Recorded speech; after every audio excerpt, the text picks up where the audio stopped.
B. Collins.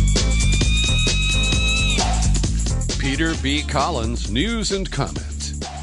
It's January 31st, Friday, a day that I will long remember. This is my News and Comment. I believe this is a real dark day for my country, because what we've seen in the past 24 hours is a complete repudiation of the Constitution, of the three interdependent branches of government, the rule of law, and just basic honesty. Because the Republican majority in the United States Senate has decided that loyalty to a corrupt, narcissistic president of their party is more important than the fundamentals of our contract with our government. And as it evolved last night, with only Mitt Romney and Susan Collins, senators, saying that they would support motions to call witnesses and to produce evidence, we pinned our hopes on a series of unreliable figures. Lamar Alexander, Lisa Murkowski, and really the entire membership of the Republican Senate majority. And I'm a cynical old guy. I've seen a lot, I know too much, I've seen too much. But it is so painful to see these people posture, deliver insulting talking points, engage in double talk. In service of what? Of propping up a guy who will not return the loyalty to them? No, he'll tweet at him and, decimate them at will. And are they standing up for a view of government that is conservative, that must survive the onslaughts of dangerous liberalism? Nah. They're protecting a would-be dictator and giving up for themselves in the immediate future and for others in the long-term future the modest limitations and mechanisms that could be used to corral a wayward president. And Trump is now invested with immunity. He will use it with impunity, and we will pay quite a price. And not to get too maudlin or depressing for you, but a brief excerpt from the Gospel according to Jim Morrison, I think, is called for here. This is the end.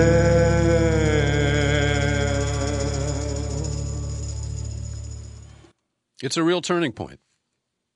And yes, the Democrats didn't conduct impeachment the way I would have. Their failure to include the obvious Michael Cohen plea deal that implicated directly his boss, Trump, in the hush money payoffs during the campaign, and that process continued as Trump wrote checks to keep Michael Cohen quiet from the White House. The obvious obstruction of justice that is a joke to Lamar Alexander. It's really so offensive. And fundamentally, they think we're all idiots. Now, Trump's appeal, in my view, is to the idiot class in this country. Self-serving people who have a self-righteous sense of superiority to others, mostly because they're white, and secondarily because they're either rich or they want to be rich. And so Lamar Alexander, he said that the Democrats had proven their case and that Trump did things that he called inappropriate. but that they didn't rise to the level of impeachable conduct and removal of a president. Here's a quote from the guy who used to wear those lumberjack shirts when he was campaigning for president as a moderate Republican. It seemed to me that the president did it. He did what he was accused of. There's a difference between inappropriate conduct, which that clearly is, and treason, bribery, high crimes, and misdemeanors. I think there's a big gap between this conduct and impeachable conduct.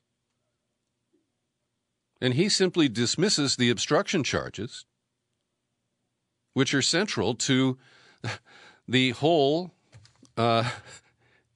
implausible stand, the inexcusable stand of the lockstep Republican majority in the Senate.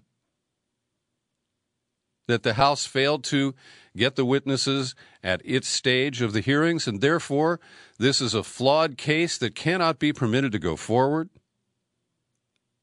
When the evidence is available to all Americans. And sure, I have my problems with the origins of the case coming from a whistleblower who hasn't been retaliated against yet. And Adam Schiff was not the best spear carrier here.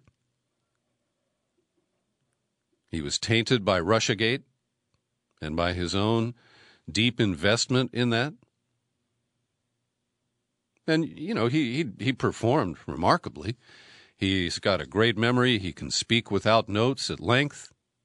And he's a pretty persuasive guy. But he had to dodge questions about contacts with the whistleblower before the complaint came forward. He had to deal with the Biden problem. It was very effective, the whataboutism, to just say, oh, Joe Biden, Hunter Biden. Threatened to call them as witnesses, and that, of course, made Democrats weak in the knees. It was a bad angle to impeach from the beginning, and I have been very clear about that. That said, the Democrats did, despite the limitations imposed by Trump and his gang of obstructors, they produced a pretty strong case that would have been stronger if John Bolton had testified, and if Mick Mulvaney had testified, and Pat Cipollini, and the old Don McGahn, former White House counsel. Trump has been impeachable for a long time. And by choosing the timing, the way they rushed the early stages of the process, it made him vulnerable to the attacks that came from Republicans and are used as fig leaves by the senators to wiggle out of their constitutional responsibility and the special oath they took to conduct a fair trial. Another quote from Alexander. The Senate reflects the country. The country is as divided as it has been for a long time. For the Senate to tear up the ballots in this election and say that Trump couldn't be on it, the country probably wouldn't accept that. It would just pour gasoline on cultural fires that are burning out there. Why are they burning, Lamar? Because the guy you propped up is the most divisive American ever.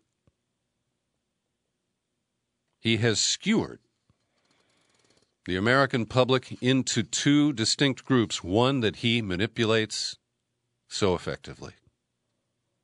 And the rest of us rail against him.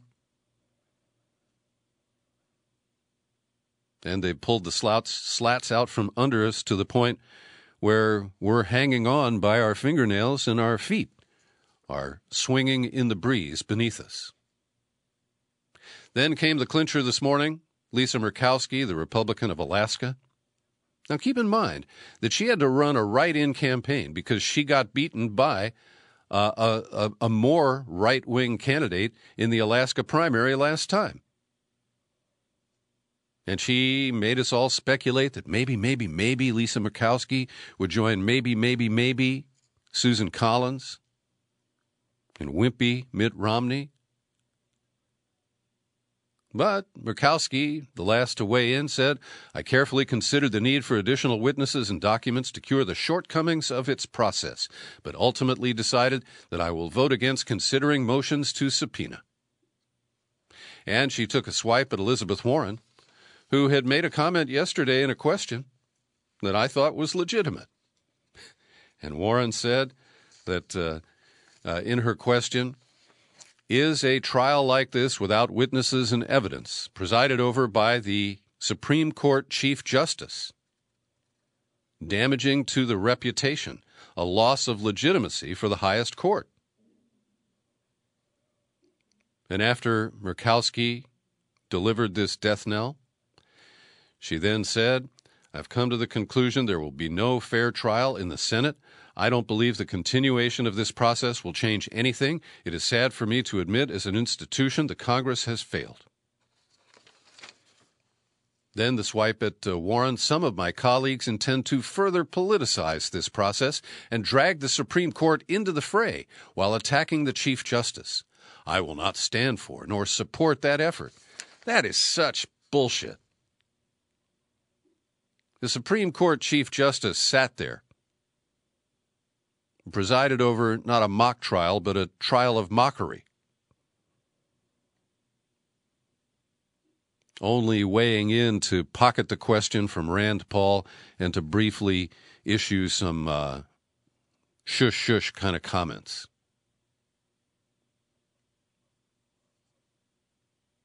And the outright cowardice of these Republicans. Here's Ben Sasse of Nebraska, a guy who has occasionally had his Jeff Flake or Bob Corker moments. He'll give an interview to 60 Minutes and say, "Yeah, President Trump's behavior really troubles me." But he's ducking on this one. He didn't make a statement of his own. He just said Lamar Alexander speaks for lots and lots of us.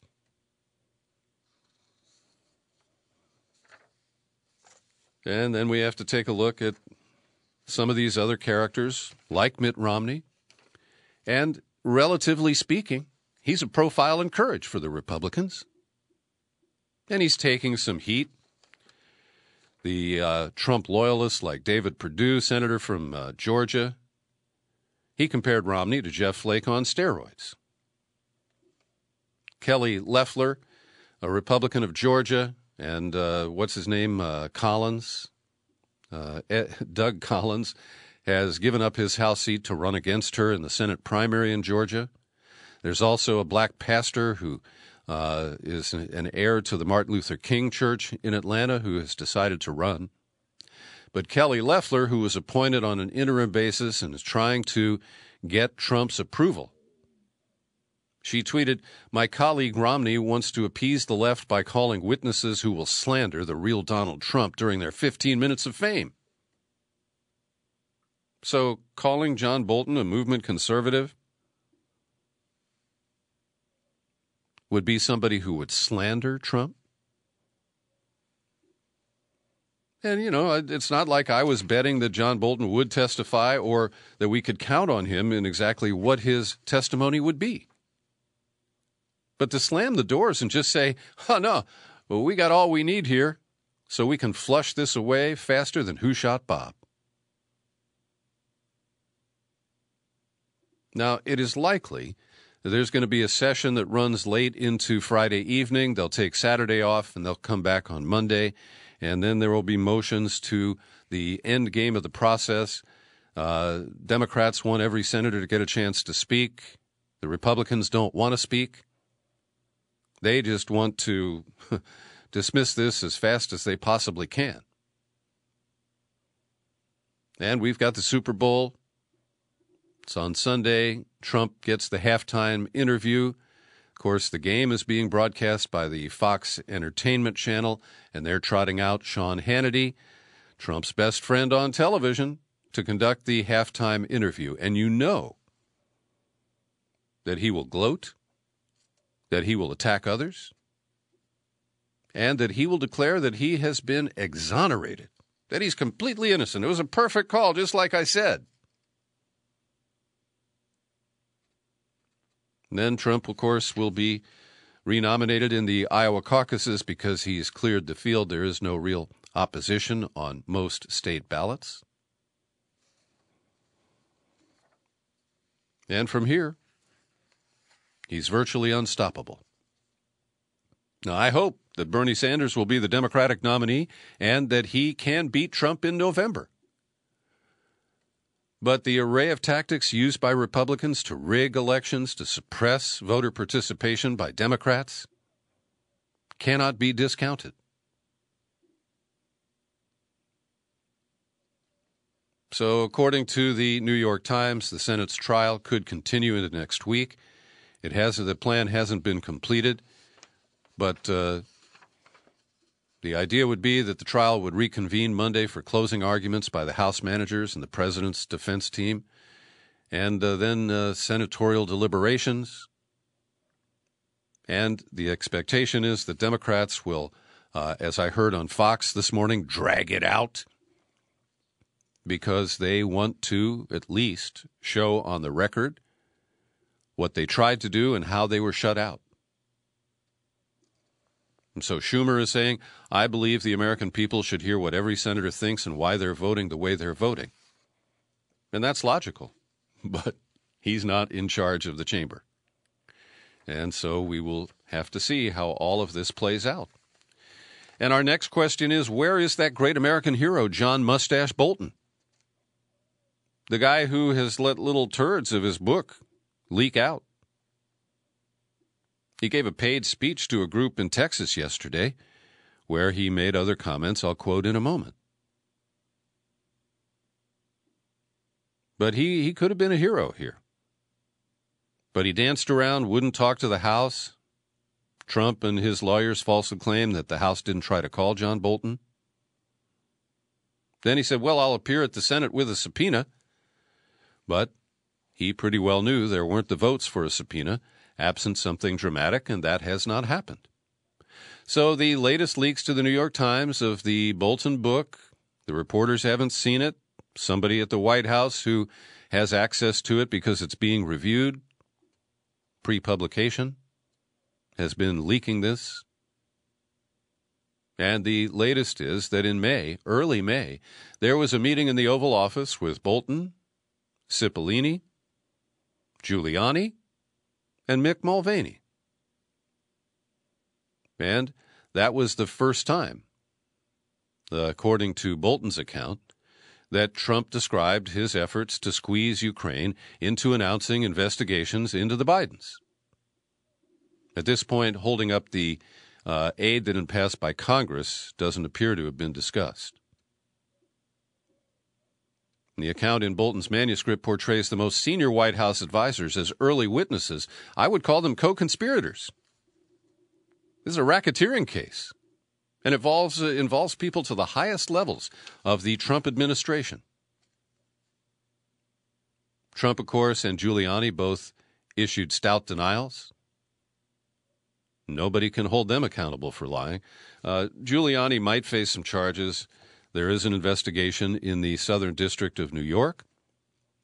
But his buddy Bill Barr probably fixed that up for him in a jiffy. Meanwhile, we have to be concerned that 4 wobbly Democrats may vote on procedural issues with the Republicans and may ultimately vote to acquit Trump in order to save their own sorry asses. These are nominal Democrats: Manchin of West Virginia, Sinema of Arizona, Jones of Alabama, and first-termer Gary Peters of Michigan. And this kind of obvious self-interest, and it's not simply a matter of party loyalty, but it's about calling them squarely and honestly. And I wrote off Doug Jones a long time ago. Kristen Sinema had a history as a progressive, and when she ran for the Senate in New Mexico, she just changed faster than a chameleon. I don't know that much about Gary Peters, but I've always loathed Joe Manchin. And, again, to protect themselves, irrespective of damage to the system, they will probably cross party lines and cast those kinds of votes. And, I kept hearing the president's lawyers argue how partisan the House process was because not a single Republican voted for this. They say that stuff with a straight face, because all those people are scared shitless of what Trump will do to them. So he manages his party caucus by fear. And he manages the rest of us with bullshit. Lies, dissembling, all of these outsized claims of what a great president he is. It's only going to get worse. So Mike Pompeo, who plays Secretary of State in this TV show, he dropped into Kiev, Ukraine today to pay a visit to the embattled Volodymyr Zelensky. And he made the guy dance. We heard the quotes in the impeachment proceedings about how Zelensky never complained. Well, you know, one of the favorite terms that came out of Steve Bannon, Bannon? Yeah, he's so far back you have to think, what's his name? Was this idea of cucks, right? It's a crude term, cuckold. It's when a spouse is cheating on the other spouse, and they all know it, and one of them is humiliated by being left out of the fun. And Zelensky is a cuck. He has nowhere to go. He cannot complain about the way Trump has treated him because he desperately needs the visibility support and the military support for his little war in Donbass. And when Pompeo patted him on the head and said this, President Zelensky will be welcome to come to Washington when we have the opportunity to do good things for the American people and the Ukrainian people. We'll find the right time. And Zelensky said, well, I would be ready to go tomorrow. And this is the guy who got off the joke. He's a former comic, you know, in that brief meeting that he had with Trump at the UN in September. He mentioned that Trump had repeatedly invited him to Washington, but forgot to tell him when. Forgot to give him the date. Well, he's still trapped in that position. And inevitably, Trump took the comfort of another one of his mob rallies, this one in Iowa last night. And, you know, we're getting inured to this. Not accustomed, but just kind of beaten down. While we're proudly creating jobs and killing terrorists, congressional Democrats are consumed with partisan rage and obsessed with a deranged witch hunt hoax. He loves to get his two favorite words in there back to back, witch hunt and hoax. Then he said, we're having probably the best years we've ever had in the history of our country, and I just got impeached.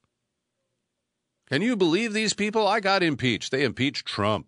The best trade deals, the strongest military. I took care of the vets. We got choice. We got accountability for the vets. Accountability. We got all these things, and they impeached the president. Now, that's not going to work. Watch. Just watch. They want to nullify your ballots, poison our democracy, and overthrow the entire system of government. Well, that's what the Republicans are doing. And that's the very successful projection that he uses on everything he does.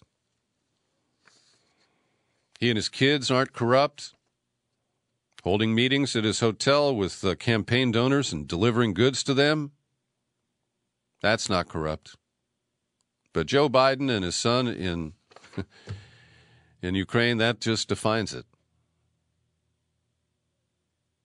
So he got 7,000 people into the Knapp Center. I believe that's in Des Moines. And he delivered one of his usual ultimata. He said, look, you know, I can make the speech really short. All I have to do is say, hello, Iowa, you have no choice. You have to vote for me. Otherwise, everything that you've built in your entire life will be gone. Goodbye, Iowa. Have a good day. Instead, I work my ass off up here, okay? Over at The Guardian, there's a good piece, I think, that is an excellent frame as we gear up for the Iowa caucuses on Monday. It's written by Hamilton Nolan. I don't know him.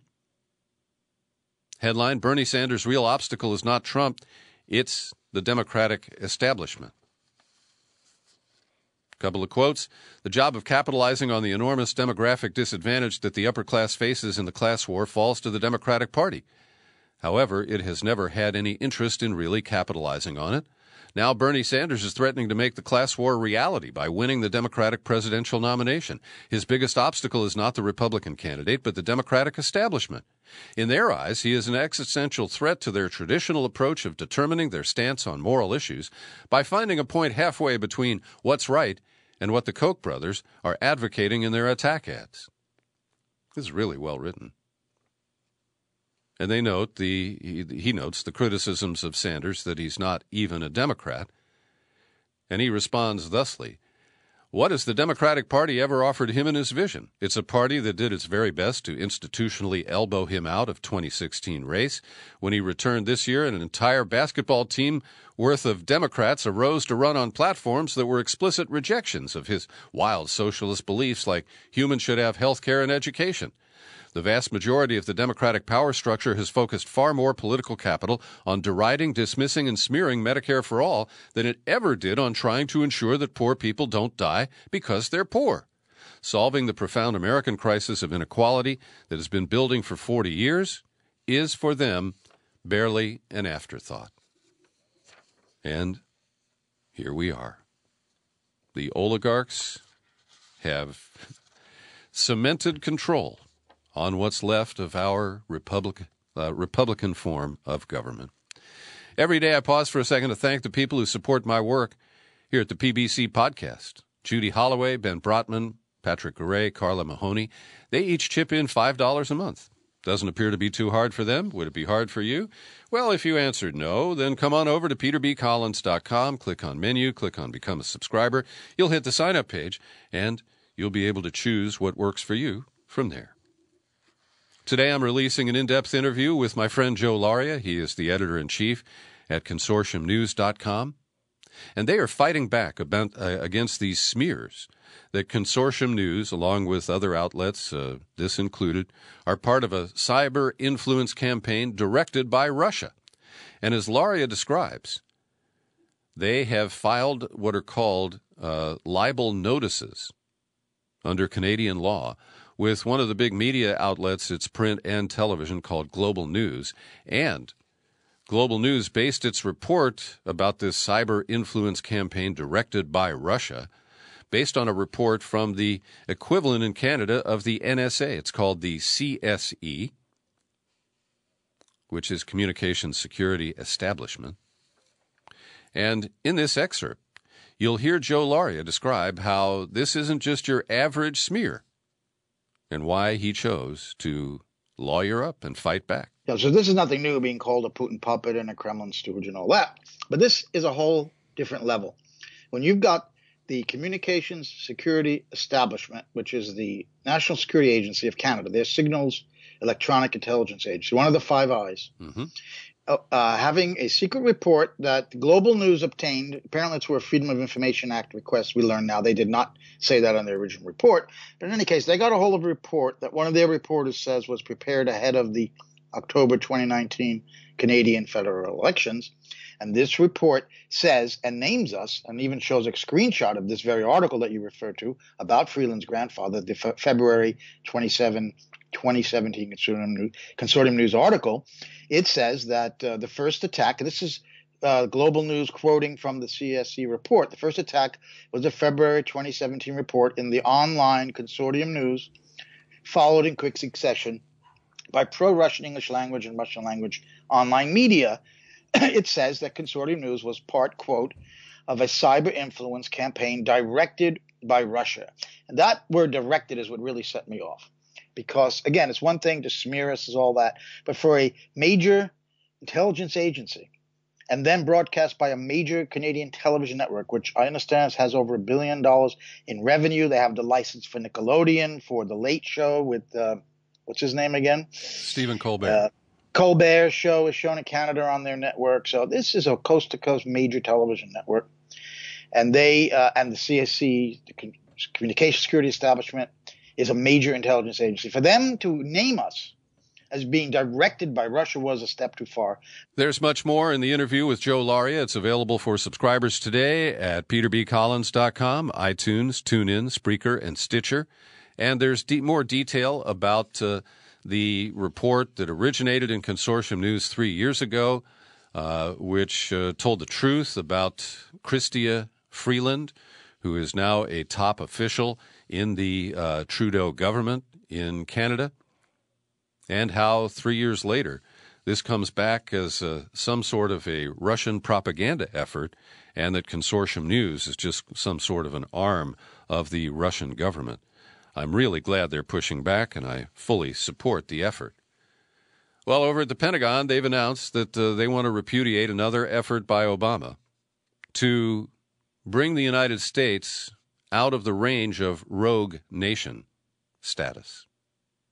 So they're canceling a 2014 policy that Obama implemented that had limited the use of landmines, anti-personnel mines, to the Korean Peninsula, where, I don't understand the rationale there either. But there are 120 nations since 1997 who have signed on to the Ottawa Convention banning anti-personnel landmines. And the U.S. is an outlier.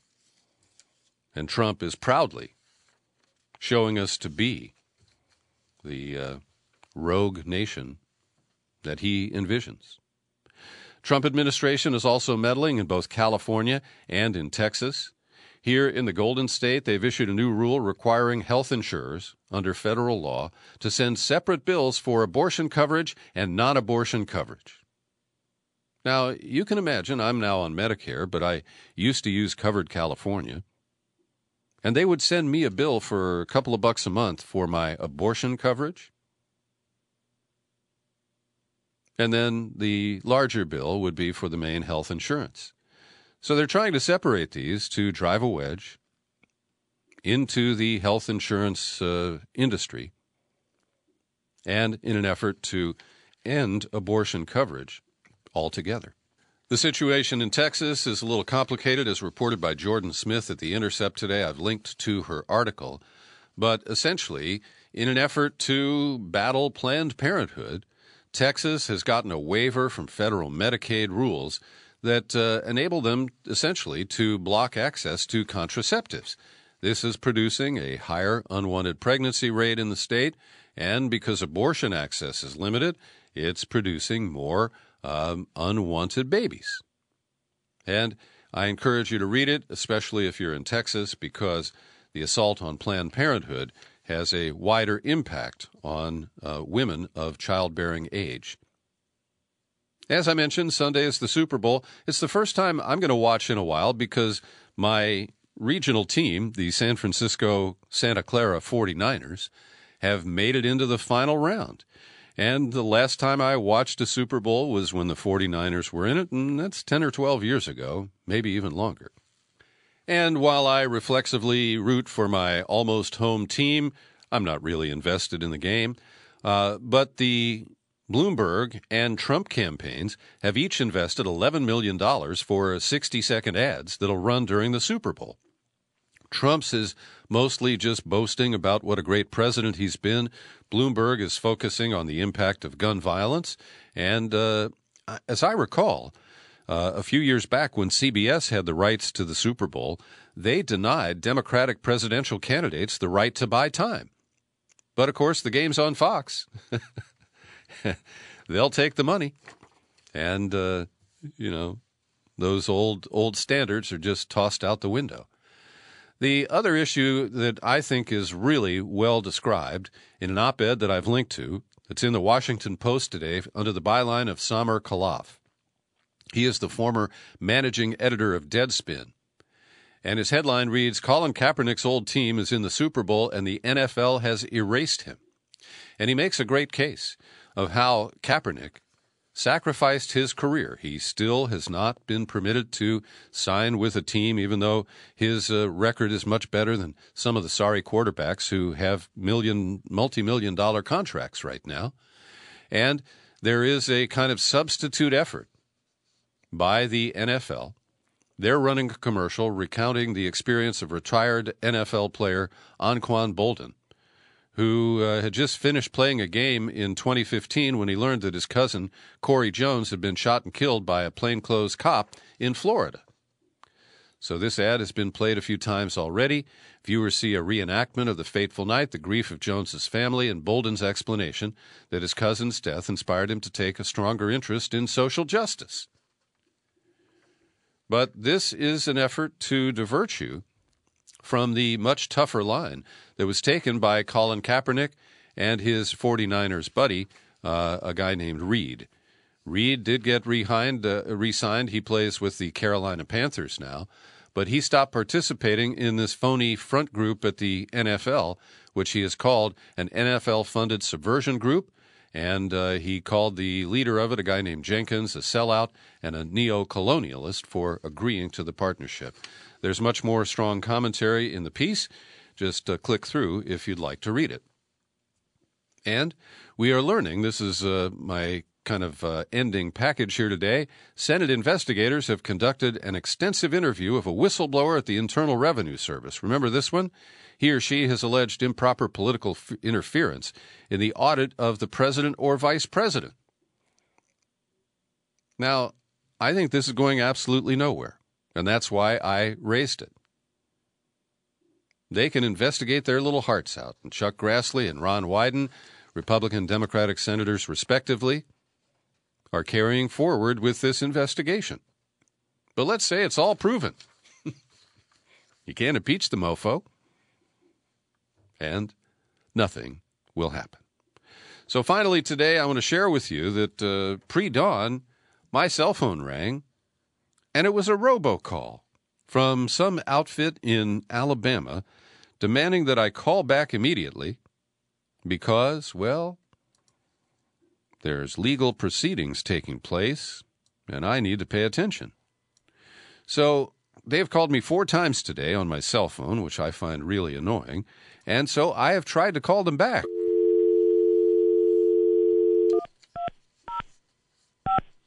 And listen to this guy who answers the phone, claiming to work for Social Security. I didn't believe him. Hello? Now that sounds like Russian to me, but if you recognize that language and what was said, would you mind translating and emailing Peter at peterbcollins.com? I don't know what it was.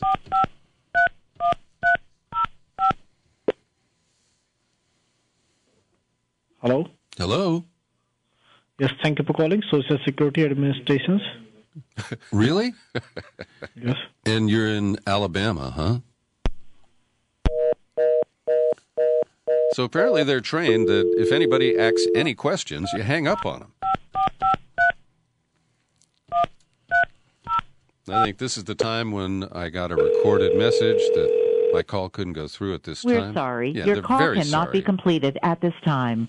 Please hang up and... all right. The third protocol is you are not allowed to discuss this matter with any... Thank you for calling Social Security Administration. I can help you. This is a case of Yeah, I keep getting these threatening robocalls from this very number, difficult for us to access. and you called me before I was... Now, it was very noisy there in the boiler room, but you could hear this public address system female voice reciting talking points to the people who are huddled there taking these phone calls, and how they're not allowed to discuss this with anyone. I mean, this is obviously a total scam. And I'll tell you that I have actually called the Social Security Administration, and when a human comes on the line, you know what the first thing they tell you? Hi, I'm Joe Blow from Social Security, and my badge number is blip, blip, blip, blip, blip. These guys never even attempt that. I mean, if they're going to conduct a scam... Hello? Thank you for calling Social Security Administration. I can help you. Yes, sir. Would you stop hanging up on me, please? I'm trying to understand why I keep getting these threatening robocalls, including at 6 o'clock in the morning.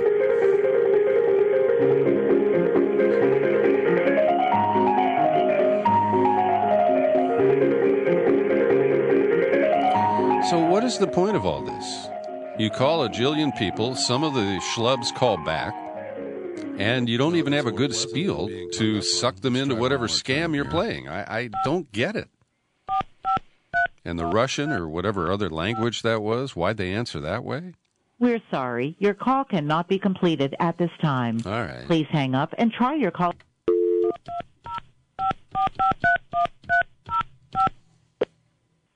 We're sorry. Your call cannot be completed at this time. I don't think they're Please really hang up sorry. and- Thank you for calling Social Security Administration. How may I help you? Yes, sir.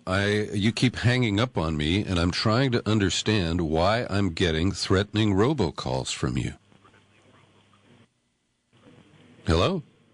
First thing is that I'm not the one who called you for anything. Well, you're not Social Security either. This is bullshit.